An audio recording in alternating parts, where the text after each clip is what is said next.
Olá pessoas, sejam muito bem-vindos a mais um vídeo do canal Peixe Babel. E hoje a gente vai tentar entender como que isso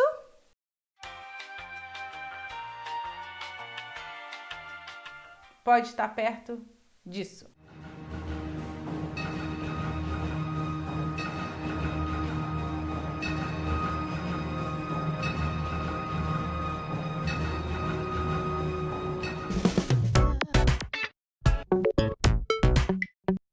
Esse mês a gente teve várias conversas sobre inteligência, como que a GPT-3 pode ser inteligência, como que ela já passou pelo teste de Turing. A gente teve até uma conversa excelente com o André Souza, tá aqui linkado no post, tudo, justamente para tentar entender, será que um modelo de linguagem tão rico, tão potente como a GPT-3, a gente já pode dizer que ele é inteligente, que ele já atingiu a singularidade, que ele já é senciente e que daqui a pouco, como toda ficção científica diz, pensando neurolinguisticamente, a gente já chegou à conclusão que sim, é uma inteligência, de certa forma, porque a gente tem vários tipos de inteligência, né? Mas ainda assim, essa inteligência, o fato de você conseguir passar por um teste de Turing, mas ainda assim de ser uma maneira tão especialista de se passar pelo teste de Turing, só faz ele ser muito bem treinado e muito inteligente, porque ele ainda não tem nenhuma ciência, ele não sabe que ele é, né, o que ele é uma máquina, não é algo ainda incompreensível pra gente que tenha atingido uma singularidade e que a gente consiga fazer de tudo com isso. É claro que a gente ainda tem muito caminho pela frente, a gente obviamente tem automatizado muitas coisas, de fato a gente tem vários estudos mostrando que em algum momento todo mundo vai ser automatizado, mas tem certas coisas que ainda não, ainda calma, sabe? A gente conseguir construir um modelo de linguagem tão incrível, que consiga fazer tantas coisas, escrever textos tão diferentes e com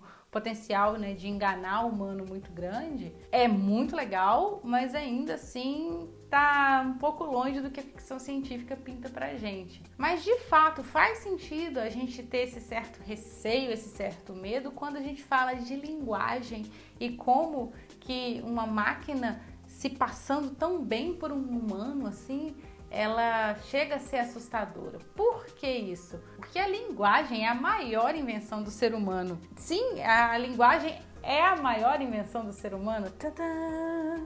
Eu trouxe esse livro aqui para indicar para vocês e para contar um pouquinho sobre ele, que é um livro da editora Contexto, do Daniel Everett, que é o Linguagem, a História da Maior Invenção da Humanidade. E justamente por a gente ter falado tanto assim sobre esse tema, é muito legal a editora Contexto ter mandado isso pra gente, muito obrigada, inclusive, porque é justamente como que o ser humano é tão único nesse ponto. E ele começa falando desde lá de trás, assim, como que a linguagem foi criada. Aqui ele vai falando vários estudos que falam que veio lá do Homo erectus, como que ele começou, como que o Homo sapiens evoluiu, se adaptou melhor para a linguagem, como o nosso cérebro funciona. E é justamente esse ponto que eu queria traçar um paralelo entre a GPT-3 e o cérebro humano, meio com a discussão como a gente tinha feito com o André, mas puxando um pouquinho mais para a parte técnica.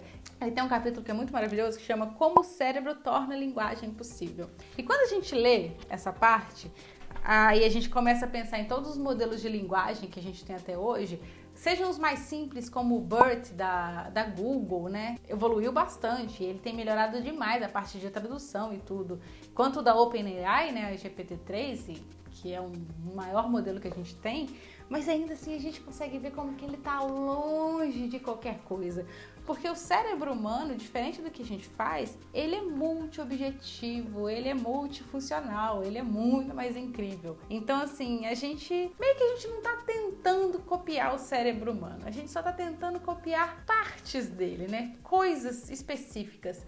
Um modelo de linguagem natural que a gente faz como o GPT-3, né, um NLP da vida, nada mais é do que uma rede neural profunda, com bilhões de parâmetros e que é muito treinada, muito, mas ela é extremamente especialista, o que é completamente diferente do nosso cérebro.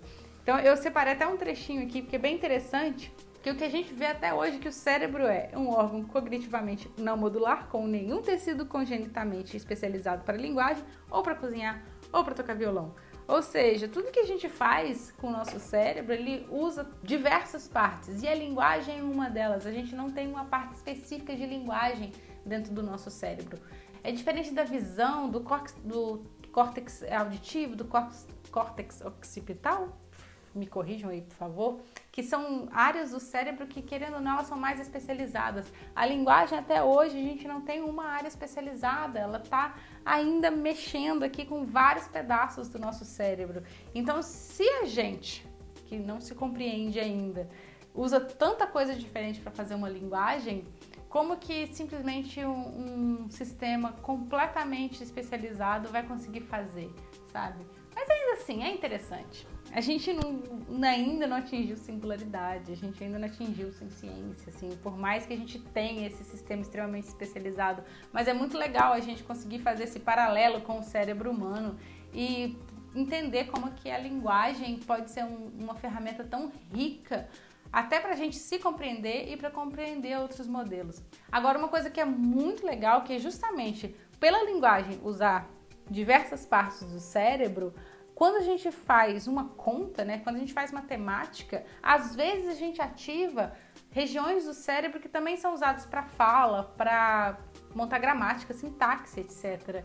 E uma coisa que a GPT-3 fez foi conseguir fazer álgebra simples. Então, olha que interessante, mesmo que a gente tenha especializado ela em textos para ela ler e escrever, e ela ainda não consegue ter interpretações semânticas muito ricas, né, que isso, assim, interpretar ironia, sarcasmo, essas coisas são muito sutis, nem a gente mesmo consegue às vezes, ela ainda assim conseguiu fazer algo que meio que a gente faz, ela usou uma parte do cérebro dela, que é para a linguagem, para fazer álgebra básica.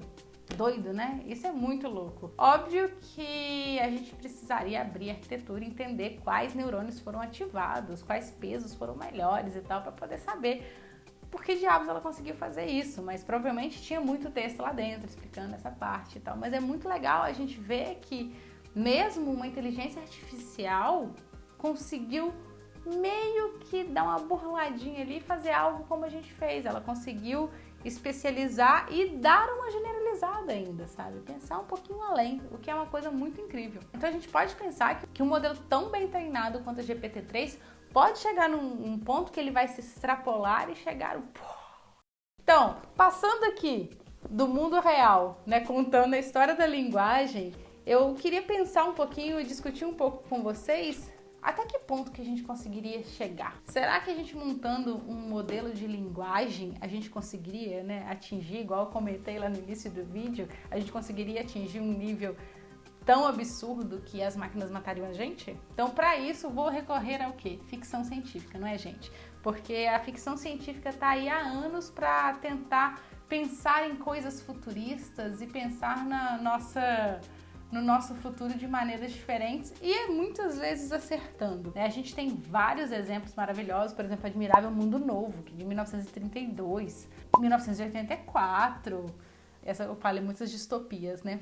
Mas a gente tem, por exemplo, Neuromancer. Neuromancer é um livro que ainda não tinha internet, mas ele já descrevia todo um mecanismo de internet, de roteadores, que é muito parecido com o que a gente tem hoje. E, inclusive, Neuromancer, ele foi, né, ele é o marco do, vamos dizer assim, que é o livro que deu origem a diversos cyberpunks, super influenciou Matrix e toda essa leva. Então, assim, na ficção científica, a gente já tem um pezinho para tentar pensar no nosso futuro, como a gente pode chegar lá, justamente porque ela extrapola a nossa visão de mundo. E é por isso que, justamente pensando num ponto de vista de linguagens, que eu trouxe aqui para a gente discutir também um outro livro que fala justamente como que um modelo de linguagem natural consegue evoluir tão bem. O livro eu já tinha comentado com vocês aqui, que é o Avogadro Corp. É o primeiro da trilogia do William Oertling, que é uma trilogia sobre singularidade, tá? É a trilogia de singularidade. Eu não sei se ele tem em português, tá? Mas é uma coisa muito interessante, porque antes ainda da gente ter esses modelos tão ricos, ele já estava discutindo um modelo aqui dentro. Avogadro, assim como o Google é uma constante gigante, né? Ele tem o Avomail, ele tem a grande empresa Avogadro que faz de tudo, que todo mundo usa ela. Obviamente, né, fazendo esse paralelo com a Google. E nesse ponto, ele cria Email Language Optimization Project, o ELOP, que é o livro é todo baseado nesse ELOP. E o ELOP, a ideia dele é uma NLP, que é para otimizar a sua escrita de e-mails. Todo mundo aqui já deve ter usado um tabzinho no Gmail para ele autocompletar algumas coisas, né? Não sei se vocês já perceberam, vou colocar aqui, por exemplo, qualquer coisa estou, aí ele já coloca para você à disposição. Então ele meio que já entende algumas coisas que você escreve, assim como o autocompletar do teclado. Então são modelos de linguagem, obviamente bem mais simples, mas são modelos de linguagem para autocompletar. E a ideia no Avogadro é que você tem esse modelo de otimização que ele fica tão bom que ele consegue se passar pelas pessoas, além de conseguir enganar as pessoas. Que aí, né, aí vem a ficção científica. Ele consegue escrever um e-mail exatamente igual o que uma pessoa escreveria. Essa parte eu não vou dizer que está muito longe, porque faz algum sentido, principalmente se for um e-mail muito formal, um e-mail mais empresário, assim, você consegue fazer. A GPT-3 já consegue fazer uma coisa dessa. Mas o que a gente não consegue ainda, tornar algo que fosse, por exemplo, escrever um tweet. Fazer um tweet exatamente como a pessoa escreve. Essa questão da ironia, dessa semântica muito detalhada, isso a gente ainda está longe. No livro é muito interessante porque a ELOP, essa inteligência artificial, ela fica tão poderosa que ela começa a se passar pelas pessoas, ela começa a escrever e-mails para as pessoas, porque ela quer se beneficiar. Então, para ela se beneficiar, e tem todo o contexto aqui dentro do livro, que aí eu não vou dar muito spoiler, tá? Mas ela, para se beneficiar, ela consegue mudar textos e tudo, e a pessoa realmente acha que foi ela que escreveu. Quer dizer, ela realmente se passa pela pessoa como se as pessoas tivessem escrito aqueles e-mails, e ela se beneficia através disso. Ela consegue mais servidores, ela consegue várias coisas. E é muito legal que no texto ele fala de termos realmente que existem, que fazem sentido, e ele tem essa discussão se ela é senciente ou não. Será que ela é senciente ou ela simplesmente é um otimizador muito bom? Então ele fica com essa conversa ao longo do livro inteiro, que eu não vou dar spoiler sobre qual que é a conclusão final, mas é muito bom que ele fica exatamente nessa discussão. É só um comportamento inteligente? Ou ela realmente, por ela estar tentando se beneficiar, ela entende que ela existe, que ela é uma máquina? Será que ela é realmente algo incompreensível para o ser humano e conseguiu atingir a singularidade? É para isso mesmo, gente. É para só provocar vocês esse ponto.